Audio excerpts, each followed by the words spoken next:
السلام عليكم ورحمة الله تعالى وبركاته. كسو دوادا برنامج كهالدور مقعيق ومسعب محمد محمود هل كان نواجنا الكعامر يري.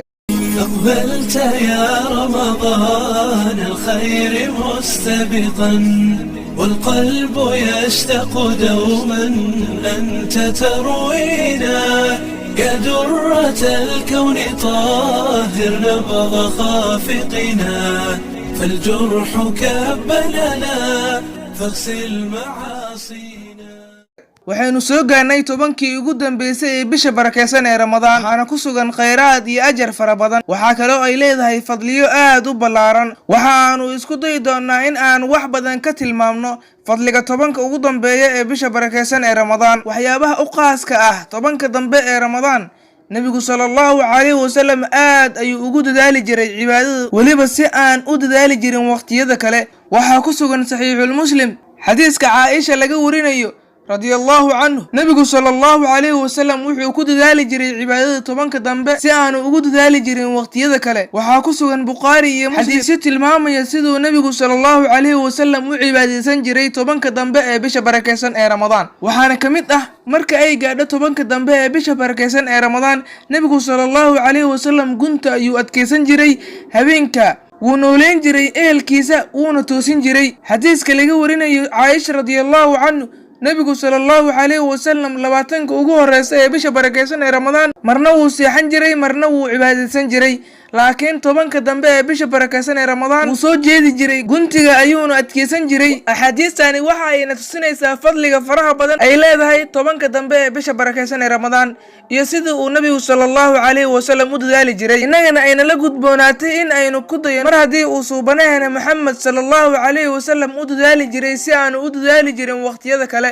dadaal dhameystiran oo ah dhinac kasta cibaadada salaada quraanka akhriskiisa digriga ilaahay sadaqada bixinteeda iyo wixii la mid ah marka nabigu sallallahu alayhi wasallam uu guntiga adkeysan jiray macnaheedu waxay tahay wuxuu ka durgay habeenkiisa si uu ugu go'o salaada iyo xuska ilaahay subhanahu wa ta'ala habeenka damana waxa uu ku nooleen jiray salaada iyo quraanka iyo xasuusta ilaahay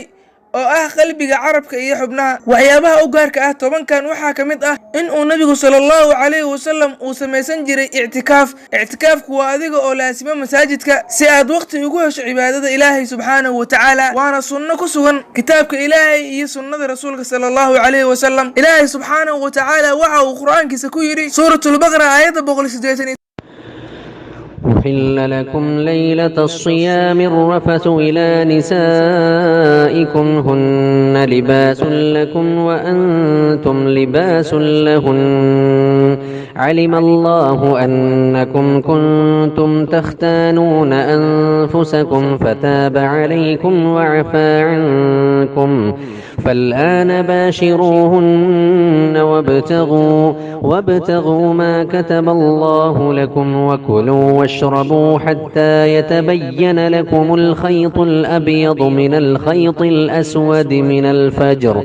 ثم أتموا الصيام إلى الليل ولا تباشروهن وأنتم عاكفون في المساجد تلك حدود الله فلا تقربوها كذلك يبين الله آياته للناس لعلهم يتقون. النبي صلى الله عليه وسلم اعتكافك هو سميي أصحابتيسن انتو نولا ويلا سميين أصحابتيسن انتو نولا يا انتي كدن بيسي ويلا إيمان جرين صحيحانك waxa ku sugan Aisha radiyallahu anhu laga warinayo nabigu sallallahu alayhi wasallam uu i'tikaafi jiray tobanka dambe ee bisha barakeysan ee Ramadaan ilaa inta uu dhimanayay isaga oo doonaya fadliga iyo abaalmarinta la kulanka laylatul qadriga sida darteed waxa la gudboon qofka i'tikaafka sameeynaya in uu ku mashquulo digriga ilaahay subhanahu wa ta'ala quraanka akhriskiisa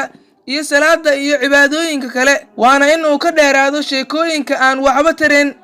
ee adduunyada dhibaatona ma laha inuu in yar la sheekaysto ehelkiisa ama cidii kale ee daruuri ah waxyaabaha u qaaska ah tobanka dambe ee bisha barakeysan ee Ramadaan waxa kamid ah inuu ku jiro laylatul qadri kaas oo ka khayr badan 1000 bilood hadaba waxa la gudboon in aynu garliga ay leedahay tobankan habeen oo aynan dayicin waqtigooda ilaahay waxaan ka tuugaynaa inaadna waafajiso wixii khayr inoo ah adduun iyo aakhiraba. ilaahayow dembigayna dhaaf iyo kan waalidkeennaba iyo dhammaan muslimiinta nabigeena maxamed naxariis iyo nabadgelyo korkiisa ahaatee isaga ehelkiisa iyo asxaabtiisa iyo dhammaan ciddii xaq ku raacdo ilaa qiyaamaha. ilaahay baana waafajinta leh. wassalaamu calaykum waraxmatullaahi tacaala wabarakaatu.